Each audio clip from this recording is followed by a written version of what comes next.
Muy buenas tardes, estimada audiencia, a este su octavo programa de la disputa por el agua. Hoy vamos a estar estrenando una nueva alineación porque, como lo hemos venido comentando en anteriores programas, la intención nuestra no es solo informar, sino también, en lo posible, y es nuestra ambición, formar. Es decir, dar los elementos de conocimiento suficientes para que ustedes no solo puedan tener una buena determinación, sino lo más importante, estimado público, sabemos que si nos escuchan es porque están preocupados por este sistema, por este recurso que uno le llaman, que es más bien un derecho humano, pero que a fin de cuentas es un ente completo y que es el agua. Y a final de cuentas el medio ambiente. Y en ese sentido, pues va nuestra planeación para poderles transmitir los conocimientos, no solo actuales, sino también todo el trasfondo que hay para que este interés que ustedes nos prestan hoy se traduzca también, y se los podríamos pedir, en acciones que puedan impulsar cambios importantes.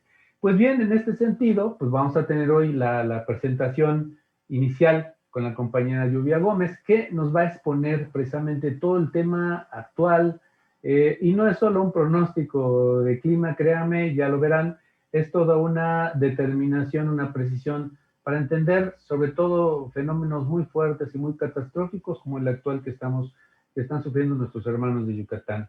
Posteriormente, nuestro compañero Vicente Nolasco nos va a presentar la hidrología de la región con su problemática. Insisto, esta no es una clase, sino más bien es una, llamémosle así, una denuncia, pero con formación, con fundamentación, como decimos los abogados. Finalmente también nuestro compañero Paco Castillo, que es nuestro analista estrella, pues estaremos aquí comentando esta parte, cerrando, y bueno, la parte importante es el cierre con ustedes, con sus comentarios que esperamos en el YouTube, perdón, en Facebook, para que podamos nosotros pues darle un cierre completo al programa con su participación.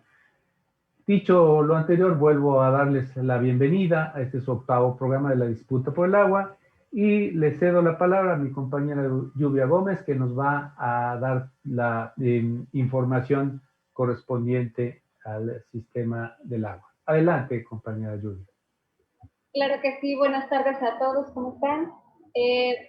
Aquí en la pantalla podemos ver los fenómenos meteorológicos que están afectando actualmente al país. En principio tenemos el Frente Frío número 12, localizado en el noroeste del país, en calidad de estacionario. Aquí lo podemos observar.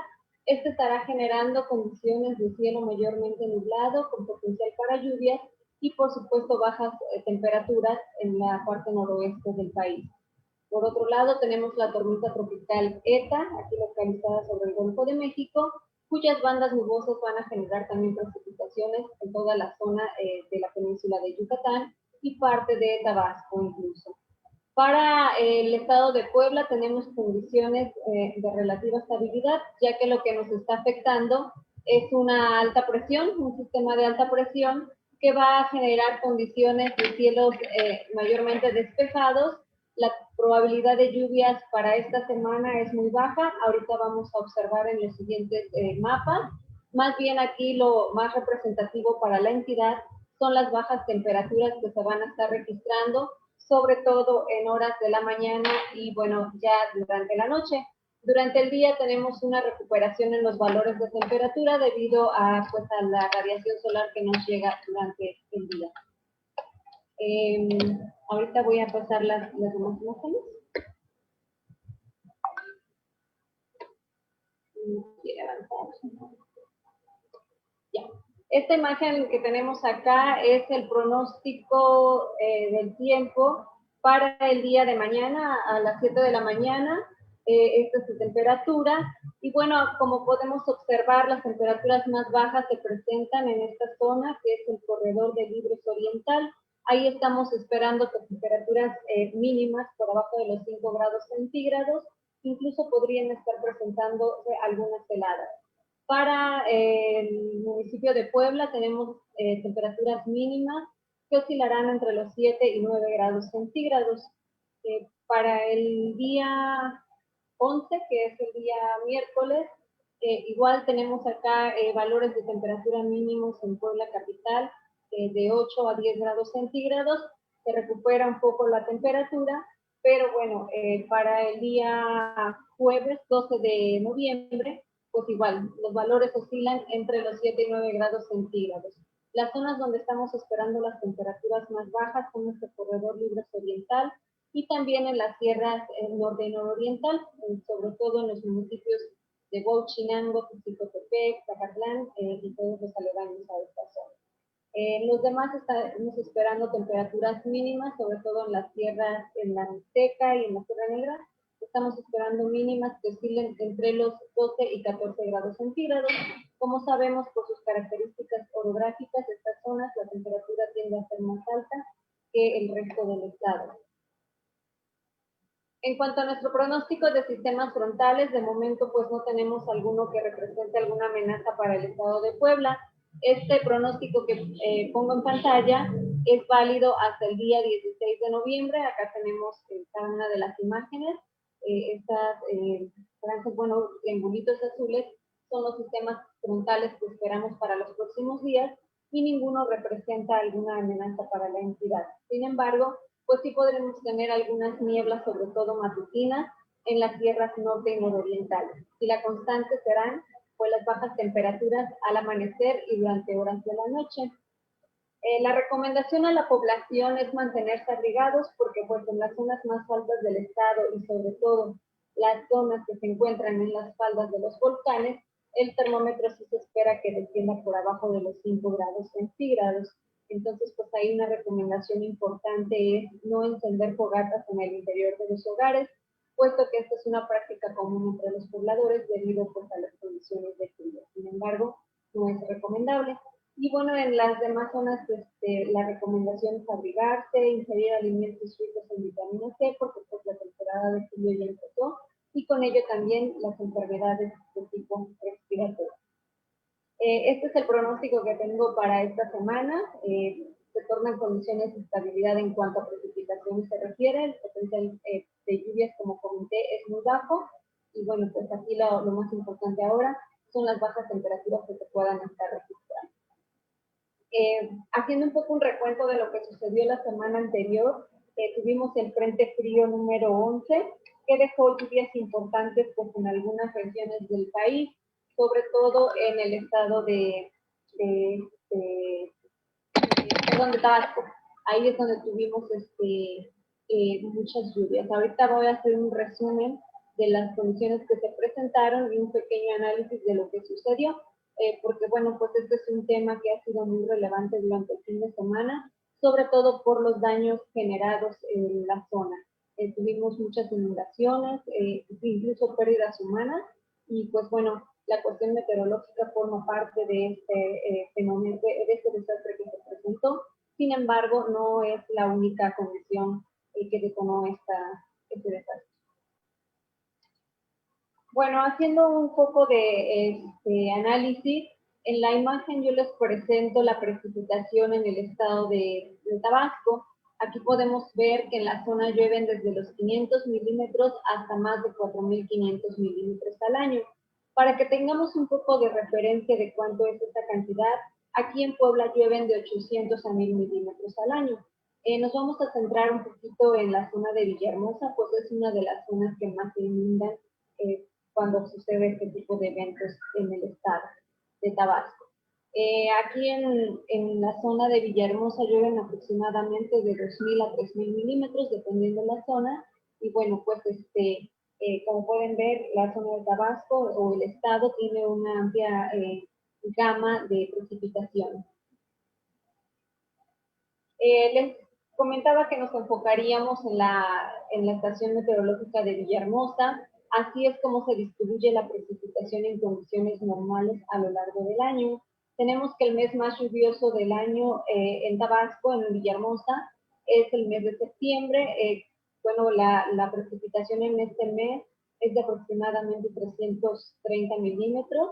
Y bueno, pues las lluvias que se tienen ahí son desde el mes de junio hasta, bueno, noviembre, todavía incluso diciembre tenemos precipitaciones importantes.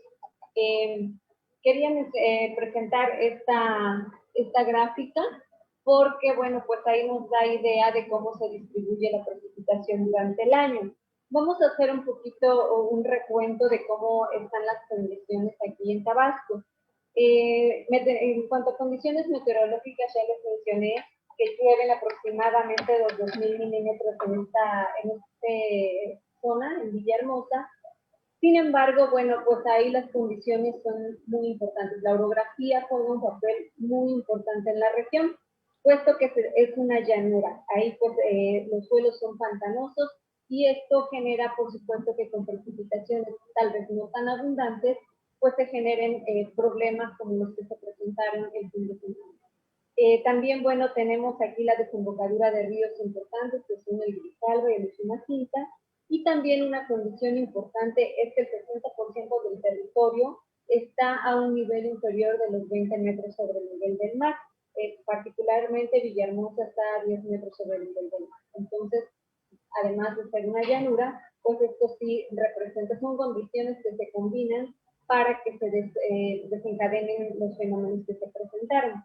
Ahora, históricamente hablando, pues no ha sido el primer año y ni será el último que se presentan este tipo de situaciones, ya que hemos tenido años con inundaciones muy importantes. Por mencionar algunas, tenemos la de 1952, el 55, el 69, el 73, en el 80, en el 95, en el 99, y una de las más importantes fue en el 2007, que también la originó bueno, la amenaza que originó este desastre fue un frente frío también, si no mal recuerdo, fue el número 4 y también fue en el mes de noviembre. Entonces, como podemos observar, en Tabasco las inundaciones son un tema muy recurrente, si no es de año con año, pues sí es de manera muy frecuente, cada 5, cada 7 años tenemos este tipo de problemas. Y lo que llama la atención es que ni siquiera los originan muchas veces los huracanes, que como sabemos son fenómenos pues, más devastadores, fenómenos de gran magnitud. Son sistemas frontales que por supuesto dejan precipitaciones importantes, pero muchas veces no son de la magnitud de los huracanes. Entonces, pues acá estamos hablando también que no solo es la cuestión meteorológica la que desencadena este tipo de desastres. Aquí lo que estamos hablando o lo que se percibe también es que no existe una eficiente planeación territorial. Sí tienen a lo mejor instrumentos de planeación, pero por lo que se puede observar, pues no se están aplicando. Como les mencioné, sí tenemos precipitaciones importantes. De hecho, de acuerdo a datos de la CONAGUA, en lo que va durante el mes de octubre en Villahermosa llovieron 1.045 milímetros. Sin embargo, en otros años hemos tenido precipitaciones similares. En el 80 llovieron 943 milímetros en el mes de octubre, una precipitación un poco cercana al valor que se ha presentado ahora, pero bueno, pues igual se tienen inundaciones. Entonces, pues aquí se combinan muchos factores. Por un lado es la cuestión meteorológica, que sí, efectivamente, las lluvias fueron importantes, ya que desde el 29 de octubre, en las estaciones cercanas a Villahermosa, se registraron precipitaciones de 93 milímetros. El día donde llovió más fue el 30 de octubre, cuya máxima precipitación en 24 horas fue de 212 milímetros. Sí son cantidades fuertes, es lo que llueve más o menos si nosotros nos vamos a la gráfica que les mostré. Puede ser lo que llueve en un mes que llovió en un día, pero como les menciono, no ha sido un evento aislado, o sea, no es un evento nuevo, es algo que ya está presentado en años anteriores. Pero ¿qué pasa? Pues que seguimos construyendo en zonas de inundación, seguimos construyendo cerca de las avenidas de ríos. También Tabasco se ha caracterizado porque han desviado las corrientes de los ríos. Esto es por construcción de nuevas casas, de fraccionamientos, etcétera. Pues se ha desviado pues estas avenidas. Entonces todo esto, por supuesto, que va a tener consecuencias a corto o a largo plazo. Entonces aquí, como podemos observar, lo que sucedió el fin de semana en Tabasco no es un fenómeno nuevo, es un fenómeno pues ya recurrente y que, bueno, se debe sí en parte a las condiciones meteorológicas, que llovió pues una gran cantidad de precipitación, sí, pero también a que la planeación territorial sigue siendo un problema y no solo en Tabasco, en muchas partes del país. Aquí en Puebla nos pasa. Una lluvia superior a los 20 milímetros ya nos está inundando varios puntos de Puebla, ¿no? ¿Y qué pasa? No es que sea el cambio climático, no es que nunca ha llovido de esta manera, porque si nos vamos a los datos históricos podemos ver que sí. Más bien es una mala planeación territorial, es obras nuevas que se están presentando en las cuales no se hace un estudio correcto de precipitación y por lo tanto la infraestructura que se coloca no es la adecuada para soportar este tipo de condiciones meteorológicas. Entonces, pues es una combinación ahí de factores que desencadenan el desastre. Podríamos seguirnos hablando de este tema, es un tema bastante amplio, donde se pueden ver varias vertientes que son las que generan este problema, pero bueno, pues el tiempo creo que ya casi se me acaba. Entonces, pues sí, aquí el análisis es, pues no solo culpar a la parte meteorológica, las precipitaciones, sino también considerar todo lo demás, sobre todo la planeación territorial, que es un tema sumamente importante y que pues no es nuevo, desde hace muchos años no se ha tomado en cuenta. Se dice que en Tabasco, bueno, pues se inunda por las presas, pero las inundaciones se presentan antes de que existieran estas presas. Entonces, no es un tema nada. Muchas gracias, Lluvia. Pues ahí tienen la presentación tan gráfica y tan claramente descrita por la compañera Lluvia. Y además, pues sí, nos podíamos llevar no un programa, 2 programas con esta problemática de Tabasco, donde ciertamente, pues estamos hablando, decía la compañera, de una mala planeación, pero más bien es como que una planeación más tendiente a la explotación sin medida y después echarle la culpa a la precipitación abundante. Cuando en realidad, bueno, se dice y se documenta que Tabasco conserva el 1% de sus bosques. Es decir, esta misma pues, corriente, gran avenida que viene, pues no tiene la absorción precisamente por estos bosques que se talaron precisamente para los grandes proyectos, aquellos llamados del proyecto Chontalpa, el otro Tenosique Balancán, de la agroindustria. Y que agroindustria no quiere decir nuestros compañeros, sino las grandes empresas. Entonces, pues los grandes intereses capitalistas dan como resultado esto. Ahora leíamos que incluso hay un subejercicio de más de 13,000 millones de pesos en este programa. Así es que, pues falta, digamos, ha faltado voluntad política. Esperamos que con esto realmente se empiecen a tomar las medidas.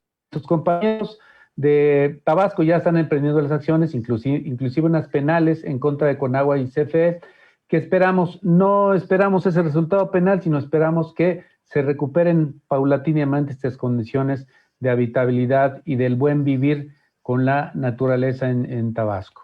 Así pues, es, y otra cosa que nos está faltando también, pues son los sistemas de alertamiento temprano, porque también pues eso es un tema muy deficiente en México, no se tienen sistemas reales que alerten a la población. Hoy en día tenemos, claro, las redes sociales, se llega a más población, pero lo que comentábamos aquí con algunos pobladores de la Sierra Norte es que, bueno, hay zonas donde la gente no tiene internet todavía, no tiene todavía acceso a estos medios, su único medio es la radio, la televisión, y muchas veces la información no les llega o les llega muy tarde. Nos comentaba una persona que cuando fue en lo de un huracán, no recuerdo exactamente cuál, la alerta les llegó 2 días después de que había pasado el fenómeno. Y entonces ahí también hace falta mucho trabajar en materia de prevención. Muchísimo. Hay muchas cosas aquí por retomar, por resolver, al menos, si no en el corto plazo, sí tener ahora sí la buena planeación que nos permite saber en qué momento vamos a tener estas cuestiones de alertamiento, de prevención, de recuperación de los bosques y de recuperación de estas situaciones. Y entonces, pues sí podemos pasarnos aquí todo un programa y a lo mejor después, si el público así nos los pide, pues haremos un programa completo. Pero bueno, ahora sí que el tiempo nos come y vamos a entonces ahora pasarle la voz al compañero Vicente Nolasco, que nos habla de esta cuestión inicialmente de la hidrografía de nuestra región para pasar después a temas particulares. Adelante, Vicente. Gracias. Sí, buenas tardes a todos los compañeros. Estoy viendo aquí. Vamos a hablar el tema que vamos a desarrollar en este momento. Es justamente de hablarles del acuífero Valle de Tecamachalco, el 2101. la problemática que enfrentamos en Tecamachalco. Y digo enfrentamos porque justamente la Universidad del CUPREDER está haciendo ahí un trabajo importante de ordenamiento ecológico.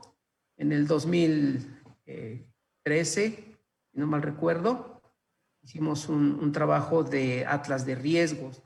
Entonces nos encontramos desde nuestros inicios en ese trabajo con diversas problemáticas en la zona de Tecamachalco, no tan solo en el municipio, sino estamos hablando del acuífero de Tecamachalco. Entiéndase un acuífero como en la parte de la cuenca, en la parte hidrológica superficial, que es visible, que lo podemos ver, que se define como un recipiente, ¿sí? El recipiente, digamos, en los límites de ese recipiente es un parteaguas, pero si lo trasladamos a la parte de hidrología subterránea, estamos hablando de la parte que no podemos ver, donde los ríos, donde la concentración de agua se va hacia la superficie, hacia las capas del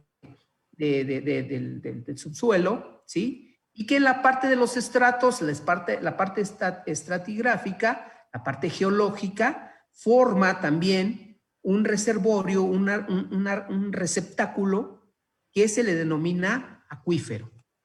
Este acuífero de Tecamachalco, desde 1962, inclusive antes, ya tenía ciertos problemas de disponibilidad, ¿no? Y desde ese entonces ya había problemas de veda, ¿sí? Entonces hubo una determinación a nivel federal, principalmente en el Diario Oficial y bueno, todos los cuerpos académicos, sobre todo Instituto de Geología de la UNAM, ¿sí? Donde en 1999, si no mal recuerdo, en noviembre, se hacen visibles estos estudios que se encargan a los acuíferos sobreexplotados y que ya tienen cierto problema a nivel nacional. Recordemos que a nivel nacional hay alrededor de 626 para ser exactos, acuíferos, de los cuales 120, alrededor de 120 ya tienen problemas, ¿no? De cierto tipo de sobreexplotación, de estrés, ¿no? Y bueno, regresando a la parte de Puebla, el acuífero con mayores problemas, de los 6 que hay en el estado, pues es el de Tecamachalco. ¿Qué pasa con Tecamachalco? Es una zona agrícola, de ahí vienen nuestras verduras, ¿sí? Pero también estamos hablando de que el acuífero de Tecamachalco, la principal actividad, la extracción, es agrícola. El 80% de esta extracción de pozos, ¿sí? Porque por medio para obtener nuestra agua, es por medio de pozos, inyectando, ¿verdad?, estos tubos, extrayendo esta agua. Y hace rato estaba checando un recuento del número de pozos, que son considerables, pero también hay un cierto número de pozos que no están en el registro público del agua, ¿sí? En el REPDA, ¿sí? Entonces, el volumen que nos puede dar para sacar un balance hídrico nos resulta, pues, no tan exacto, con ciertos problemas. ¿Y a qué voy aquí? El déficit del acuífero de Tecamachalco, que bueno, antes del 2009 era el único en el estado que tenía déficit. Ya se podía ver la cuenca, el acuífero de Libres Oriental, que ya tenía un déficit positivo de 0.03 millones de metros cúbicos. Estamos hablando de que el acuífero de Tecamachalco en este momento tiene un déficit de 63 mil millones de metros cúbicos. En el 2013 eran 46.7 millones de metros cúbicos. Entonces, estamos hablando de una considerable cifra que ha aumentado esta disponibilidad negativa, ¿sí? Pero bueno, quisiera comentarles que de lo que hemos visto en Tecamachalco, que desgraciadamente desde el 2011 que estamos trabajando en la zona, se puede decir que no se ha hecho gran cosa. En la barranca Águila Arenal se construyó una planta tratadora de aguas negras, la misma que quedó como elefante blanco. No funciona porque, bueno, todos conocemos cuáles son la problemática de estas plantas, ¿no? Que se le queda al municipio, que tiene que invertir en tener el mantenimiento, que es carísimo. Bueno, ahí sigue, y sigue ahí. No se le hace gran cosa. La contaminación es muy fuerte, por lo mismo de que es una zona agrícola. Todos los agroquímicos, los pesticidas, todos los abonos que no son orgánicos, pues van justamente al subsuelo y van contaminando, poco a poco se van percolando por estas capas y van incrementando esta contaminación. Lo pudimos ver, lo pudimos constatar. Hay diversos trabajos que hablan de que se han encontrado inclusive metales pesados. En un foro que organizamos en el 2013, después hicimos otro en el 2016 en Quecholac, en el 2013 fue en Tecamachalco. Comparábamos algunos acuíferos que tienen esta misma problemática y encontrábamos que hay un acuífero que, un acuífero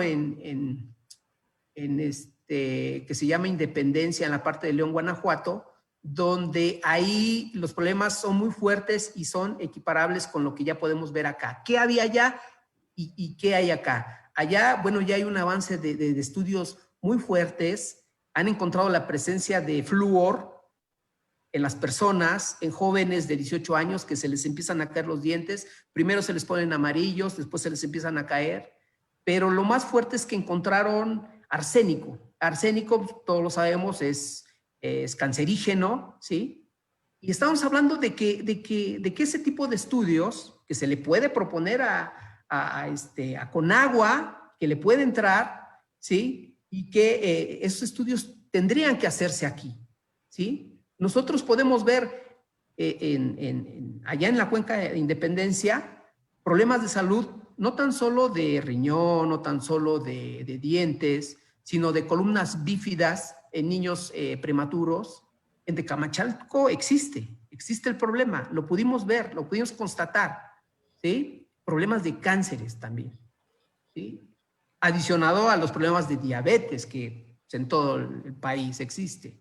Pero eso podría ser un buen planteamiento y empezar por ahí. Y también de reactivar el laboratorio que se perdió en los 80s, si no mal recuerdo. Me comentaron las personas de ahí del distrito de riego de Tecamachalco, el 030, que la Conagua tenía un laboratorio para los análisis de las muestras de la calidad del agua, tanto físico-químicas como todas las que existen. Pero ¿qué pasa? Por el modelo, por la política, por lo que sea. Se perdieron estos laboratorios que son importantes. ¿Cómo podemos detectar si la calidad del agua es óptima, si es mala, si es más... O sea, si no tenemos esos análisis? Yo le comentaba, bueno, eso es muy grave, lo que tú me estás comentando es muy grave. Se tiene que reactivar un laboratorio de ese tipo, ¿sí? Yo creo que ahorita hay condiciones de que pudiera hacerse eso, ¿no? Efectivamente, lo tiene que tomar la academia con sus limitaciones hasta donde se puede. Se ha hecho aquí en la universidad, se ha hecho aquí en la UAP. Hemos conocido de estos trabajos, ¿sí? Que nos dan cuenta de la problemática que existe en Tecamachalco. Pero ¿qué pasa? Los problemas continúan. Nosotros seguimos trabajando en Tecamachalco y el problema del rastro, el problema de existe, sigue existiendo, ¿sí? Pero a lo que iba también, quisiera dejarles un aporte en cuanto al acuífero de Tecamachalco, como un acuífero que está sobreexplotado, pero también contaminado, ¿sí? El agua, la disponibilidad del agua en las comunidades, sobre todo en Tlaixpan, en Alceseca, en Santa Rosa, sigue siendo problemática. Nos comentan los de Zoapatec bueno, les piden más dotación de agua al mes, y la dotación sigue siendo 4 horas cada 20 días. Aproximadamente 2,000 a 3,000 litros cada 20 días. Es muy poco, es muy poco. Nosotros hicimos una comparación de cuánto debe ser la cantidad mínima para que un individuo tenga sus necesidades al día. Y la OMS dice que deben ser 50 litros por día, por persona. Y aquí en estas comunidades estamos por abajo de eso. Hicimos un cálculo y nos daban 25, nos daban 30 litros por segundo.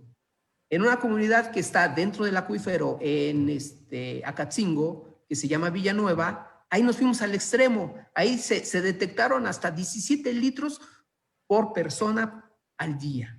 Entonces, con esas cantidades uno no puede hacer sus necesidades mínimas, que son de aseo, ¿verdad? Del agua para la comida, ¿sí? Y bueno, hace ratito di un dato de cómo se ha variado esta cantidad de la disponibilidad del agua en el acuífero de Tecamachalco, que pasó en el 2013 de menos 46.7 millones de metros cúbicos a 2015, que es el último dato del acuífero, a menos 63.36 millones de metros cúbicos. En Tecamachalco. En el acuífero de Tecamachalco, que dicho sea de paso, está conformado por 29 municipios, no los voy a mencionar, pero geográficamente lo ubiquemos, está desde Amozoc, ¿sí? Desde la parte alta de Acajete, pasando por Acatzingo, Tecamachalco, Huixcolotla, Esperanza. Esta es más o menos la zona, Tepeaca, Tecali, Cuautinchan, ¿sí? Esa es más o menos la zona, 29 municipios. Todos ellos muy importantes y que, bueno, también se les ha invitado por medio también de la Conagua, también de Cupreder, para que se integren estos municipios y empiecen a tener acciones. Yo creo que también por ahí puede entrarle a Conagua por medio del COTAS, que el COTAS es una institución que tiene que administrar, dentro de sus funciones es administrar la cantidad de agua, poca o mucha o lo que haya, tiene que administrar y tiene que hacer acciones para revertir un poco el asunto del acuífero. Pero se ha hecho muy poco, lo hemos visto, se ha hecho muy poco. Cuando nosotros empezamos a trabajar, ni siquiera el COTAS tenía unas oficinas, ya ni digamos decentes, no tenía ni oficinas. Entonces, es otra de las acciones que ha dejado de hacer la Conagua. A lo mejor dirás, bueno, el COTAS no le corresponde porque no es una entidad que dependa directamente de la Conagua, ¿sí? Pero la regula, ¿sí? Pero además la tiene que estar llevando, la tiene que estar coachando, ¿sí? ¿Qué estás haciendo? ¿Qué vas a hacer? ¿No? E invitar, ¿sí? E incidir en los demás municipios para que, oye, tienes un problema, tenemos que atacarlo. ¿Qué tenemos que hacer? Hay tantas soluciones que se pueden hacer. Por ejemplo, aquí en Cupreder, nosotros le apostamos más al asunto de la captación de agua de lluvia, porque no hay otra cosa que tengamos que proponer como alternativa, ¿sí? La precipitación ahí es muy baja, alrededor de 550, 560 milímetros de lluvia al año, además que es una zona desértica, semidesértica, perdón, ¿sí? Llueve muy poco, entonces lo que hemos hecho ahí son unas ollas de captación en la posta, donde ahí captamos agua de lluvia y que este año es el primer año que captamos más de la mitad, ¿sí? Y que empieza a funcionar. Está en una fase experimental, pero que se va mejorando, se va teniendo aportes, ¿sí? Y esperemos que en los próximos años se nos llene cada año. Este año ya fue halagador, ya fue benéfico, ya tenemos ahí una buena cantidad. Se calcula que de los 5,400 metros cúbicos que captan esas tinas, ahorita se tienen aproximadamente 2,700, 2,800. Si lo pasamos en pipas, serán 270 pipas de 10,000 litros, que es una buena cantidad. Y preguntando ahí con los de la posta, ellos ocupan una pipa diario. Entonces tenemos para 270 días que son muy buenos. Son muy buenos. El licenciado Castillo, el ingeniero Joel, dicen, pues esta agua es muy buena, incluso la pueden tomar las reses, los toros, las vacas, los animales, algunos animales que están ahí. Es muy bueno. Regresando otra vez al acuífero, el acuífero de Tecamachalco ahora no es el único que tiene problemas en el estado. Ahora ya tiene problemas el acuífero de Oriental y pasó en el 2013 de 0.05 millones de metros cúbicos en disponibilidad, pasó a menos 0.35 ahora en el 2015. Para el 2020, imagínense, ya hay un deterioro y ya hay un déficit todavía aún mayor, ¿sí? Después sigue Puebla, que después el acuífero de Puebla, imagínense con todo este desarrollo ya inmobiliario, las casas y todo esto, y se sabe dónde está el agua, etcétera, etcétera, pasó de tener en el 2013 51.86 millones de metros cúbicos, pasó a 24.28. ¿Sí? Que han sido de los más drásticos, porque tan solo en unos cuantos años, en 3 años, disminuyó la mitad de esa disponibilidad. Entonces, ahorita en el 2020, imagínense cómo está el déficit. Bueno, y de ahí los demás. No sé cómo andemos de tiempo, si podríamos hablar un poquito más. Todavía podemos abundar, mi buen Vicente. Muy bien. Entonces, los otros 3 acuíferos del estado, por ejemplo, Tehuacán, pasó en el 2013 de tener 35.49 millones de metros cúbicos. Ahora tiene, bueno, en el 2015, el corte está hasta el 2015 porque son los datos que están ahorita. Pasó de 35 ahora a 26.9. También ha ido disminuyendo esta disponibilidad de los acuíferos. Lo que podemos observar en un deterioro generalizado, algunos más, algunos menos, ¿sí? El de Izcaquixtla, que es en la parte de la Mixteca, en el 2013 tenía 69.07, en el 2015 tiene 60.24. Y el de Atlisco, ¿sí?, pasó en el 2013 de tener 47.18 al 2015 a 42.66 millones de metros cúbicos. Ese, digamos que se va a ir conservando, ve por sus características, pues creo que la va llevando así.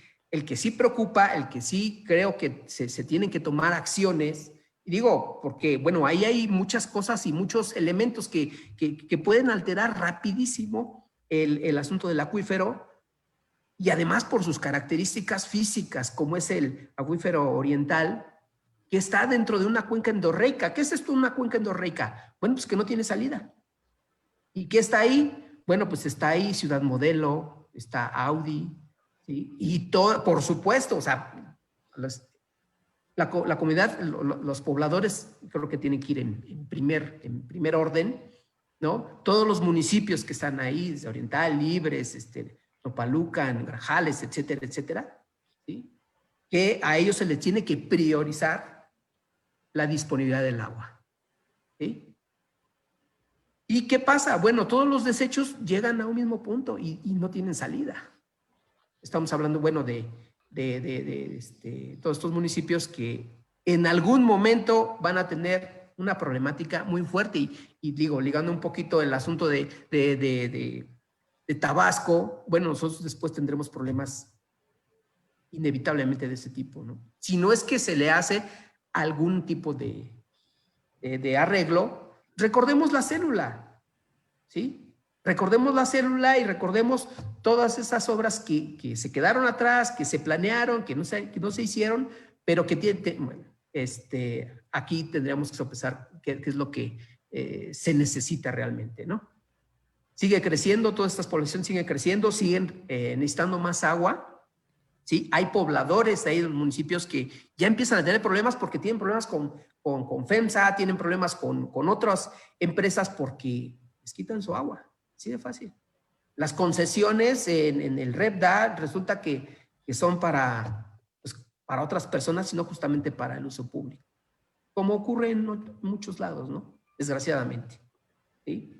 Otro de los acuíferos que también necesita especial atención, necesita ya empezar a pensar en posibles soluciones, porque además se tiene que pensar en una variación de soluciones, es el acuífero de Puebla.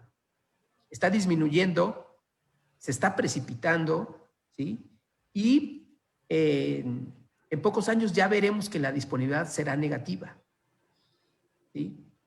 Entonces, dejamos ese mensaje. Hay muchas cosas que hacer, sobre todo, insisto, en Tecamachalco hay muchas cosas que hacer, ¿sí? Hay cosas que por lo menos en los 80s se dejaron de hacer, que son urgentes, ¿sí? Y que el deterioro ha sido muy fuerte. Digo, ya con esto termino, es muy triste, por así decirlo, que los pobladores te comprueban, un agricultor en Tecamachalco, una gente que pide más agua en Tecamachalco, es que nos dan menos agua, ¿sí? El agua que nos dan de mala calidad, el tandeo es muy, muy corto, y bueno, todo lo que se desprende, ¿no? El asunto del negocio de las pipas que están en Quecholá, que están en Tochtepec, todo ese asunto que se desprende. Y digamos, en Tecamachalco existe una delegación de la Conagua, donde está el distrito de riego, y que pudiera ser también un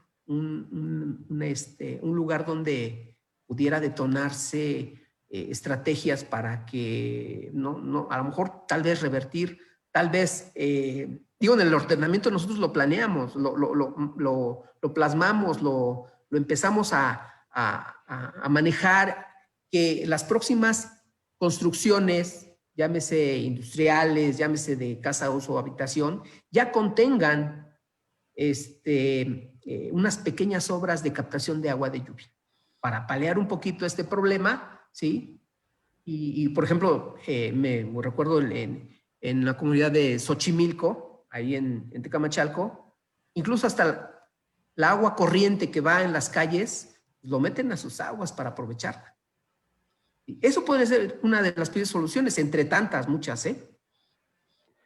Bueno, pues terrible el panorama y terribles las predicciones, pero bien, como decía bien el compañero Vicente, sí nos hacen las acciones. Es decir, no hay un decreto de muerte a menos que no actuemos y que nosotros no exijamos para hacerlo. ¿Qué opinas de esto, Paco? Incluso se habló de una planta ahí de tratamiento como elefante blanco, contaminación, excesos, falta de registros adecuados en REPDA. En fin, ¿qué opinas, Paco, de toda esta problemática? Micrófono, Paco. Tu micrófono, Paco, no te escuchamos, Paco, tu micrófono. Ahí. Ahí está. Fíjate que muy interesante la presentación que hace Lluvia, la que hace Vicente, muy completas, además muy claras y muy bien llevadas, de verdad, los felicito. Hay algo muy importante que debemos de tener en cuenta. El distrito de riego de Tecamachalco, bueno, tiene su zona de reserva y su zona de captación en toda la parte alta del Atoyac.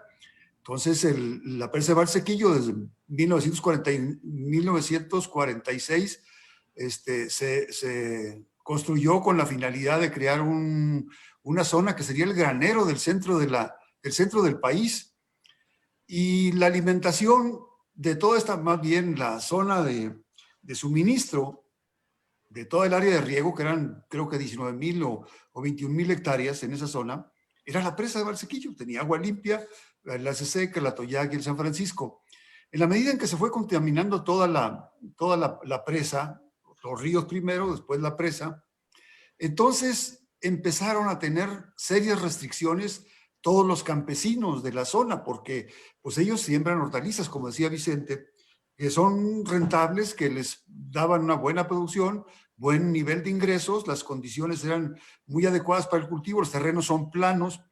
Entonces, era una zona muy importante para la producción de hortalizas. Sin embargo, en la medida en que fue creciendo la contaminación y ante las limitaciones que da la Secretaría de Salubridad, se vieron obligados a perforar más pozos. Creo que los pozos deben andar en toda la zona deben andar arriba de 1,000, 1,100 pozos en total, de todo tipo. Entonces, yo creo que agrícolas deben ser unos 127. ¿Cuántos serán, Vicente? Por ahí debe andar, yo creo, ¿no? En La zona Tecamachalco de riego. son 158. Entonces, bueno, se fueron sustituyendo los volúmenes de agua que venía contaminada con agua limpia del subsuelo. El abastecimiento era agua rodada, agua superficial a través del canal principal, 105 kilómetros para llevarlos hasta allá, hasta Tecamachalco, desde la presa de Valsequillo. Pero el agua va contaminada. Entonces no se podían sembrar las hortalizas y los cultivos que les eran rentables.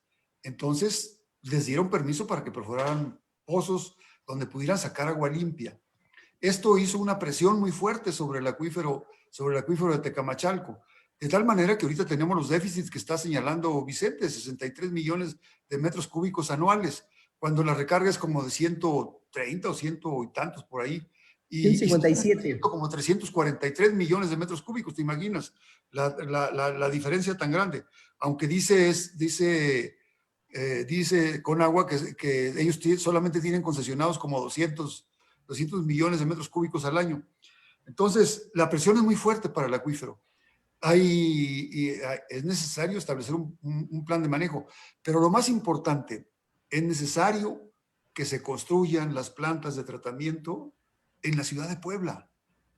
Si se construyen las plantas de tratamiento en la ciudad de Puebla, y las plantas que hemos dicho ya de Huejo, se echan a andarle a Huejotzingo, las de San Martín, les podemos mandar agua limpia, apropiada para el riego a todo el distrito, que prácticamente el distrito, Vicente, no sé si estés de acuerdo conmigo, ya pero ya hay un avance muy fuerte de la mancha urbana sobre los terrenos de cultivo.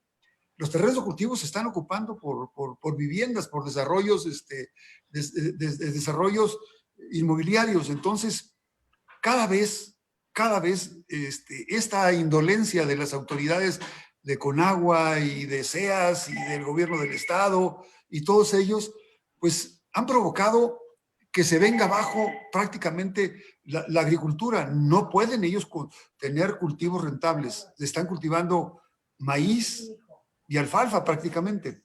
Entonces, es difícil la situación para la gente allá. Pero lo importante, si queremos ayudar al distrito distrito de riego de Tecamachalco, el distrito 30, Valsequillo, urge la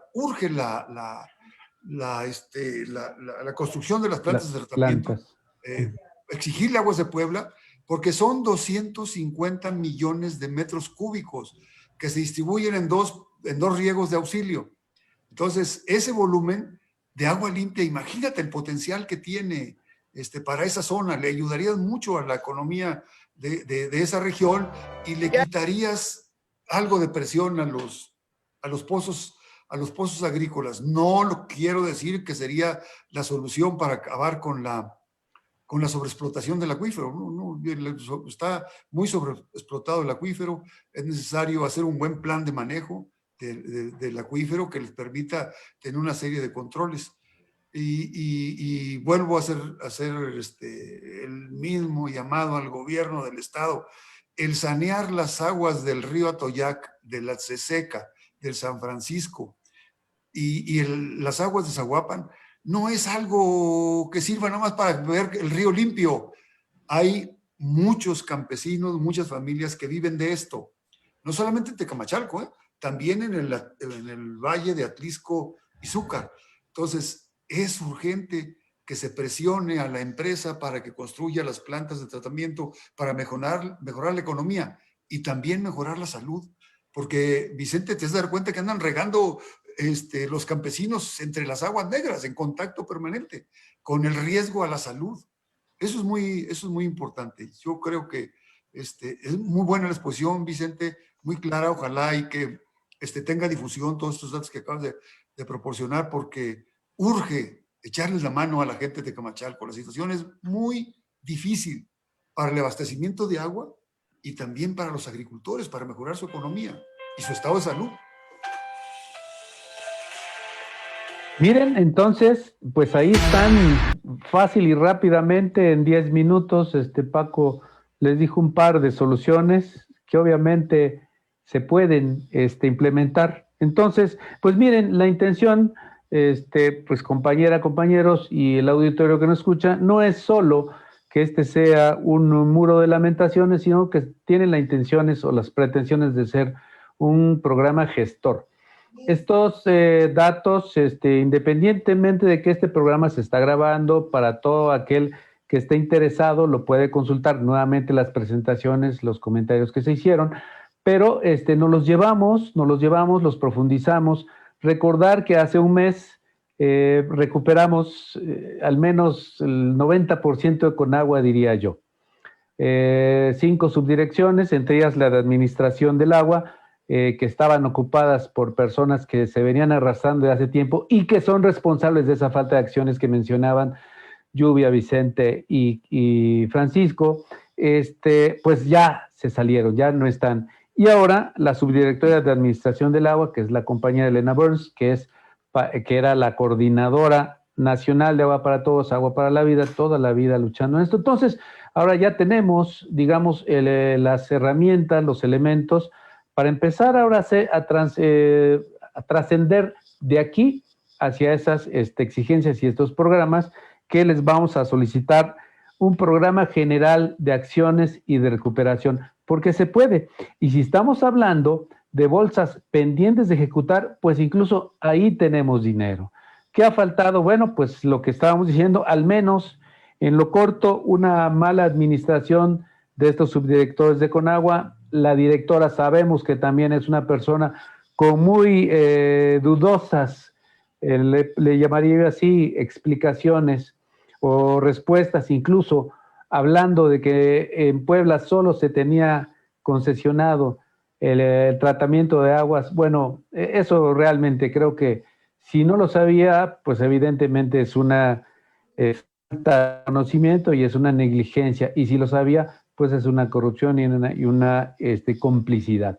Pues con todo esto vamos, y esto, estimado audiencia, vamos a tener el desarrollo de todo esto que ustedes están escuchando, lo vamos a tener ya sea expresado directamente o a través de los medios escritos de comunicación con Conagua, para ver cómo vamos a empujar esto, cómo vamos a salir de esto, porque si bien estas presentaciones, estas explicaciones que nos dieron nuestra compañera, nuestros compañeros, son avasalladoras, son completísimas, tampoco son nuevas. Y existen las recomendaciones de derechos humanos, existen un montón de cosas, y lo peor de todo, decía el compañero Vicente, ese laboratorio que estaba funcionando en los 80s. O sea, hace 40 años teníamos algo que, suponiendo que no estuviera caminando bien, hoy debería estar caminando como relojito. Bueno, ¿por qué no? Alguien que nos conteste hoy, ¿por qué no? Bueno, pero tampoco se trata de lamentarnos del pasado. ¿Por qué no y por qué sí? ¿Y por qué sí y cuándo sí y cómo sí? Para que en medida que en este programa o cualquier otro de los medios, la Asamblea Social del Agua, el Observatorio del Agua, pues lo puedan hacer público y la gente sepa por dónde va la cosa, para que también Vicente hablaba precisamente de acciones que también nos tocan a nosotros, y no solo del cuidado del agua, sino de la cosecha del agua, hablaba Vicente, muy importante, para que pues todos somos parte de esta solución, de esta exigencia que la debemos hacer, pero también de esta solución. Ese es el compromiso de este programa y de esta compañera, compañeros. Si alguien quiere cerrar con algún mensaje para despedirnos, estimados compañera, compañeros. Paco, ya te vi que tú venías. No, bueno, yo solamente quería decirle a Lluvia que estuvo muy bien, muy clara su exposición. Yo considero que el primer es multifactorial, las inundaciones de Tabasco. Son las llanuras del Golfo, las llanuras pantanosas, que tienen una altura sobre el nivel del mar de 10 metros, imagínate, creo que tienen más del 50% de territorio de Tabasco, es inundable. Y el crecimiento de la población ha obligado a rellenar muchos pantanos y muchas zonas inundables para construir vivienda. Entonces ahí tiene que hacerse, coincido, hay que modelar los escurrimientos, hay que determinar los niveles y hacer un buen plan de ordenamiento y modificar la construcción de las viviendas. No hay otra forma porque pues están plantados en un pantano, en una zona de inundación. Es igual como aquí en el Alceseca. Hay zonas que se van a inundar cada vez que venga una precipitación extraordinaria porque están asentados en zonas de inundación. En zonas de inundación, lo mismo es, el riesgo está en el Atoyac. Eso se va a seguir dando. Es imposible mientras no se pongan restricciones a que se sigan construyendo viviendas en las zonas de inundación. Así es. Además, recordar que el crecimiento de Tabasco no fue un crecimiento normal, por si alguien piensa, bueno, es que todos estamos creciendo. Fue un crecimiento exponencial por como quieran llamarle, el descubrimiento del petróleo, que decuplicó la población de Tabasco, haciendo precisamente que se hiciesen todos estos asentamientos humanos sin planeación y solo por el simple lucro económico. La mala operación de las presas generadoras donde se pararon las turbinas, se llenaron las presas y no tenían capacidad de regulación. Entonces eso también representaba un riesgo gravísimo. De no desfogar la presa, pues se corre el riesgo de que se desborde y entonces crear un problema mucho mayor. Realmente son muchos los factores, como decía Lluvia, los que intervienen en esto. La deforestación, el agua escurre más rápido, los puntos de concentración en las partes bajas son más rápidos, más violentos, y luego llega un momento donde llegas a la planicie y el agua se queda estancada, no se mueve con la velocidad que se mueve por aquí en un río como los nuestros, en donde viene una avenida, inunda y a las pocas horas ya no hay nada, ¿no? Aquí no, ahí no, ahí el desfogue es muy lento, las inundaciones son más permanentes. Incluso las predicciones también de que la marea suba y con esto menos todavía desfoga el río. Entonces, si no se hace algo, o sea, la tragedia esta que no es natural, no es el agua, no es que llovió mucho y no estamos preparados, no, es toda esta serie de circunstancias que qué bueno que las mencionan para que el público entienda y podamos juntos exigir una responsabilidad común, pero no responsabilidad, una planeación. Hay que hacer una Venecia. ¿Verdad? Entonces yo espero, compañeros, compañera, que esta denuncia que me han comentado los compañeros de Tabasco, pues realmente clarifique las cuestiones de este manejo de presas, de este manejo de turbinación, para que obviamente si no conocemos las causas no se van a poder solucionar. No le podemos dar culpa a Diosito porque les echó mucha agua. Oye, ¿no estás de acuerdo en que se vaya planeando una Venecia por ahí? Porque no se le van a quitar las inundaciones, ¿eh? ¿Qué pasó, Paco? No, yo por primera vez estoy en desacuerdo con usted, compañero. No, que Venecia ni que nada. Sí, Vicente. Yo quiero meter algo, aportar un poquito. Yo creo que debe haber un plan de manejo integral a nivel nacional de revisión de las presas, porque las presas ya son viejas. Las presas ya su vida útil, la mayoría, no quiero decir que todo, no tengo los datos, pero las de Puebla, Mazatepec, o sea, tienen su vida útil, ya claudicó. Ya Mazatepec está tronada, está totalmente asolvada. Exacto. La de aquí tiene, la capacidad original era de 400 millones. Ahorita, la última batimetría, que ya hace muchos años que se hizo, que dice que tiene como 100 millones de asolve. Le quiere una capacidad, las 2/3 partes de capacidad de almacenamiento. Todavía almacena una buena cantidad, como para echarle la mano a Tecamachalco con agua limpia. Pues como siempre, compañeros, se nos queda mucho en el tintero, el tiempo se nos agotó. Sin embargo, pues aquí están los elementos y aquí están precisamente, insisto, el programa grabado para que lo puedan consultar quienes están interesados, que son muchos, que se deberían ser muchos los interesados en esta evaluación de las condiciones que han provocado estos desastres y empujar y exigir junto con nosotros para su solución. Muchas gracias, audiencia, y sobre todo a ustedes, Lluvia, Vicente y Paco, por sus excelentes participaciones. Nos vemos pronto. Gracias, Saludos nos vemos. a todos. Gracias. Un abrazo. Hasta luego.